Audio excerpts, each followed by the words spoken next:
अस्सलाम वालेकुम my dear students.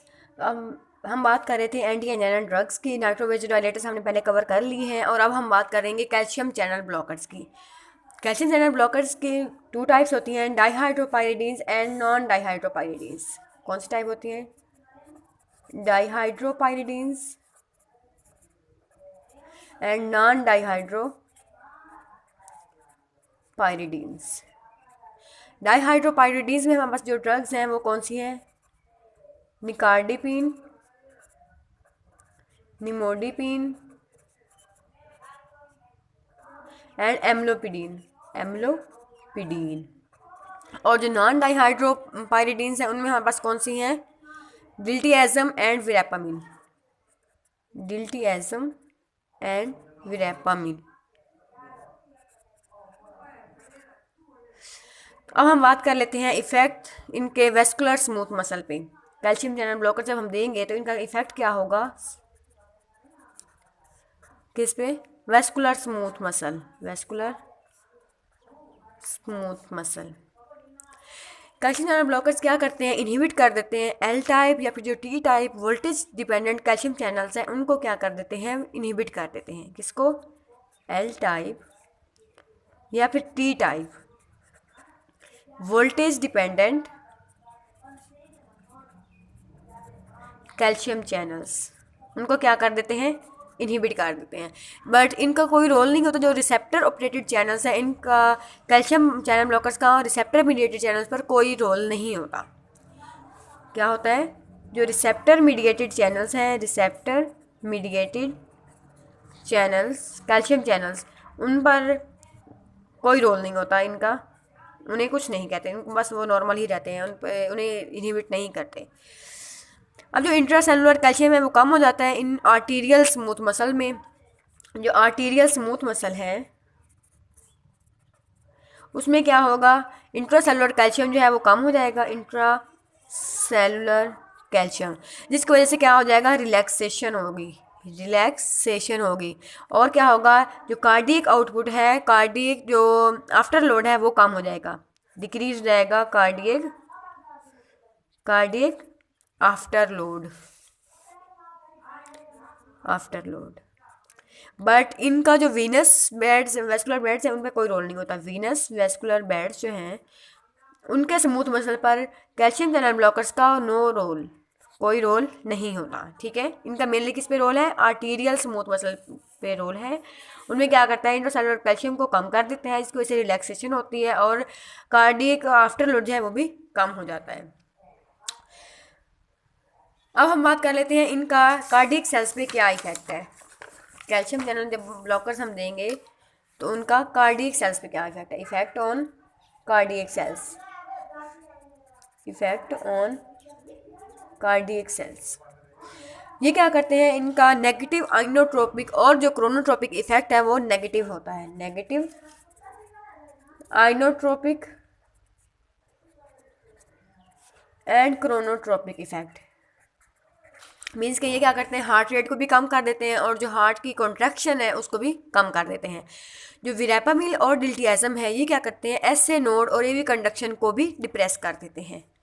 जो हमारे पास नॉन डाईहाइड्रोपाइरिडीन्स हैं, मीन्स के डिल्टियाज़म एंड विरापामिल जो ड्रग्स हैं वो क्या करती हैं? SA node and AV conduction, इनको क्या कर देती हैं? डिप्रेस कर देती हैं। और जो डाईहाइड्रोपाइरिडीन्स जो ड्रग्स हैं उनका इन पे कोई इफेक्ट नहीं होता। ऐसे नोड या फिर एवी कंडक्शन पे कोई इफेक्ट नहीं होता, बल्कि वो क्या करते हैं? रिफ्लेक्स टेकिकार्डिया काज करते हैं। डाईहाइड्रोपाइरिडीन्स जो हैं, डाईहाइड्रोपाइरिडीन्स जिनमें वो ड्रग्स थी एम्लोपिडीन, निकार्डिपिन वगैरह, वो क्या करती हैं? इनका ऐसे नोड पर तो कोई इफेक्ट नहीं है, नो रोल ऑन ऐसे नोड या फिर एवी कंडक्शन। बट ये क्या करती है? रिफ्लेक्स टेकिकार्डिया काज करती हैं। रिफ्लेक्स टेकिकार्डिया काज करती हैं। अब हम बात कर लेते हैं इनके थेराप्यूटिक इफेक्ट्स के of calcium channel blockers for angina. तो ये क्या करते हैं? इनके थेराप्यूटिक इफेक्ट्स, ये क्या करते हैं? Oxygen delivery to ischemic myocardium increase कर देते हैं, इंप्रूव करते हैं oxygen delivery to ischemic myocardium, to ischemic myocardium. और ये कैसे करेंगे ऑक्सीजन डिलीवरी को इंक्रीज? ये क्या करेंगे, वेजोडाइलेट कोरोनरी आर्टरीज को डायलेट कर देंगे, वेजो डायलेशन ऑफ कोरोनरी आर्टरीज।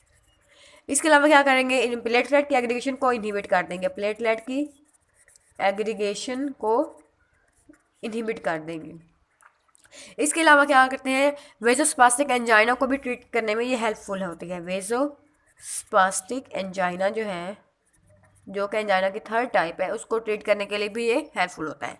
ये इसका फर्स्ट एक्शन हो गया कि ये क्या करता है, ऑक्सीजन की डिलीवरी को इंक्रीज करता है। सेकेंडली ये क्या करता है, मायोकार्डियल ऑक्सीजन जो कंजम्पशन है उसको भी कम करता है। रिड्यूस किसको कर रहा है, myocardial oxygen consumption, oxygen consumption को कम कर रहा है। कम कैसे कर रहा है, by decreasing afterload, decrease कर रहा है आफ्टर लोड को।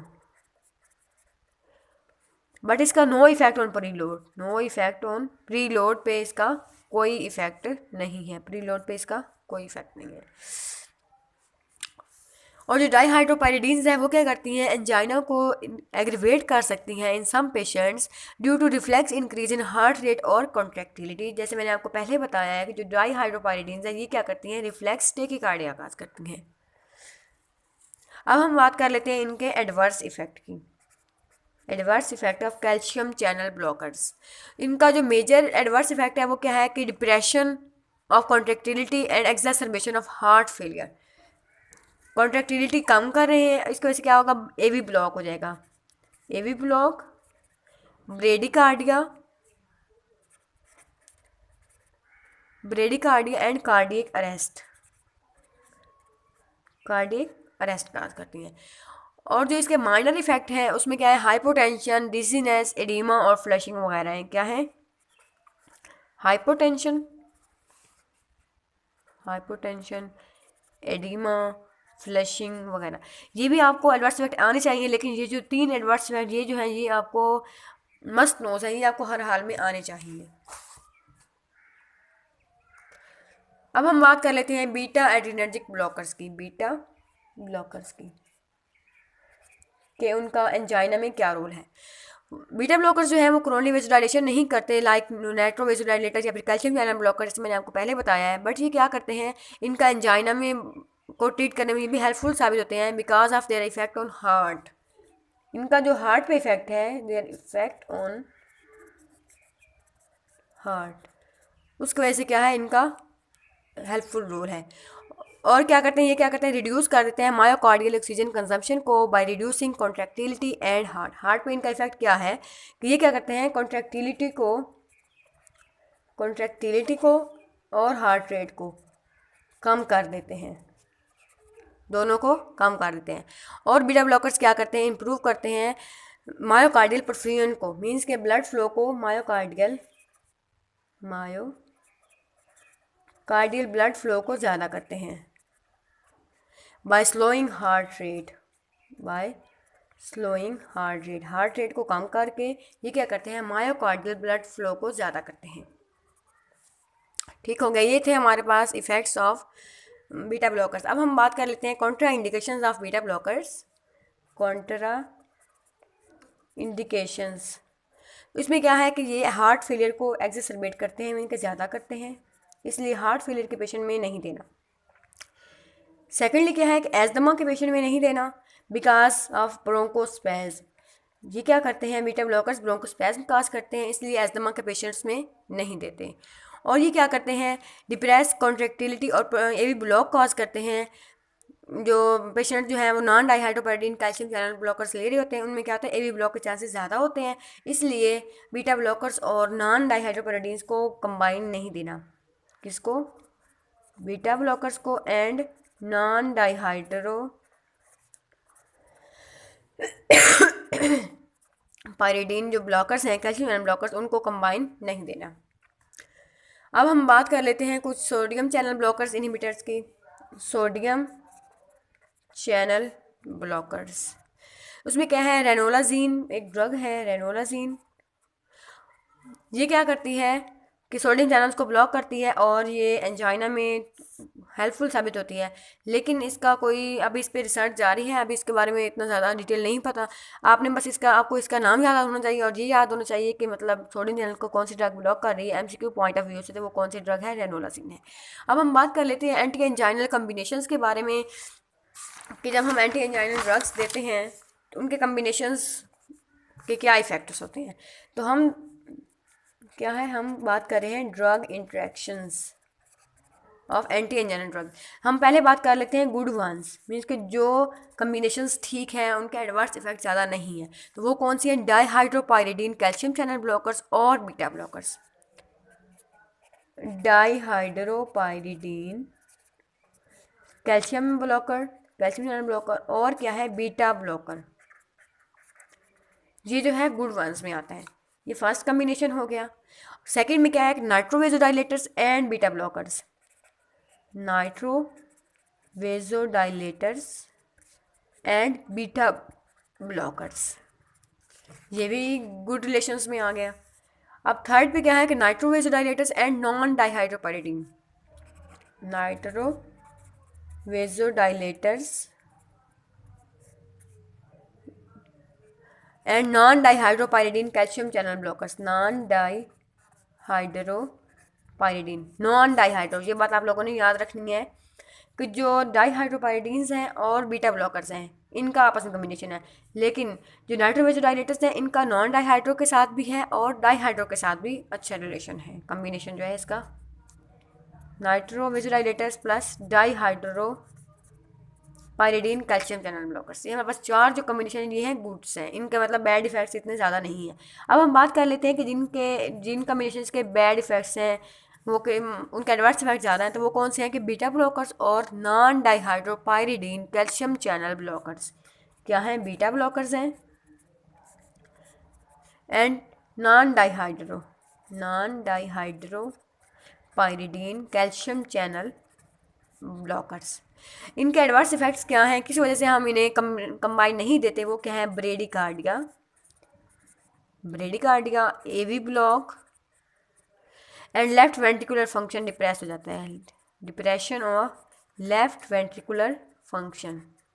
इन इफेक्ट्स की वजह से हम बीटा ब्लॉकर्स और non dihydropyridine calcium channel blockers को कंबाइन नहीं देते।